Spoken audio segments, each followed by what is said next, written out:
Hiti FM a eu le plaisir d'interviewer Eto, chanteur local, au sujet de son nouvel album inspiré de son voyage autour du monde et de son concert qui aura lieu au Grand Théâtre de la Maison de la Culture le 15 février 2020 à 19 heures.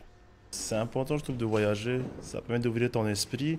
Et pour ma part, ça me permet de mieux revenir aussi chez moi et d'être encore plus amoureux de ma culture et de tout ce qu'il y a derrière. Le texte, en tout cas, ça m'a beaucoup influencé parce qu'il y a tellement de choses à dire parce qu'il faut au moins 3 à 4 albums pour raconter l'ensemble de mon voyage. Mais oui, ça m'a beaucoup influencé, tant sur l'environnement et tant sur la gentillesse des gens, ce qu'on peut trouver ailleurs. Mais pas au même degré qu'ici, parce qu'ici on est vraiment au top du top, genre à tous les niveaux. Mais ouais, c'est vrai que j'ai appris beaucoup de choses et j'ai eu envie du coup de tout écrire, tout ce que je ressentais. Mon petit séjour au Pérou et en Argentine, ils adorent les musiques qui bougent, ils sont très reggaeton. Et du coup, on s'est amusé avec ma femme à aller en boîte et puis de bouger. J'ai dit, waouh, Miga, c'est vrai que j'ai pas pensé à faire une musique comme ça, un peu qui fait danser. Et donc, j'ai pas fait du reggaeton, mais j'ai fait du zouk du coup, un zouk love, et j'espère que ça va vraiment plaire. Mais j'ai eu envie de créer une country avec un côté local, donc il y a beaucoup de ukulélé dedans, ça fait un country polynésien. C'est cool. La nature et aussi la recherche du bonheur, c'est un peu ça.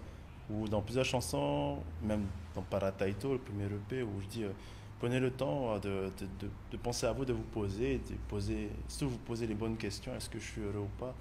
Et voilà, la vie n'est pas finie. Si vous n'êtes pas bien, bah, je trouve qu'il faut changer ça tout de suite, quoi. Le spectacle, c'est toujours fun d'avoir plein d'intervenants, d'enrichir tout ça. Puis je trouve que c'est un partage aussi. J'avais envie de partager la scène avec Teho aussi, qui est une nouvelle artiste qui m'entend, hein, avec d'autres groupes aussi. Mais lui, vraiment, j'aime bien ce qu'il fait. Donc cette année, j'espère que ça va être son année parce qu'il a plein de choses à nous faire découvrir. Tahiti Choir School avec Steve Rea, qui est un bon ami et qui depuis à peine un an a su se faire connaître avec sa chorale et je trouve ça super. Et puis Tawaraki, une école de danse que j'apprécie énormément et qui ont gagné le Heiva Terori du coup l'année dernière.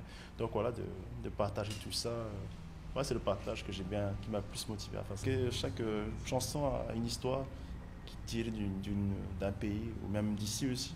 Donc ouais, ça va être un peu comme ça que je vais expliquer quoi.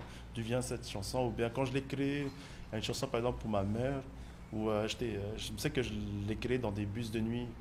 Du coup ça c'est intéressant même si ça parle de ma mère, bah, ça a été écrit dans des bus de nuit où j'arrivais pas à dormir parce qu'il y avait plein de trous dans les routes asiatiques. Voilà, c'est cool. Merci à vous.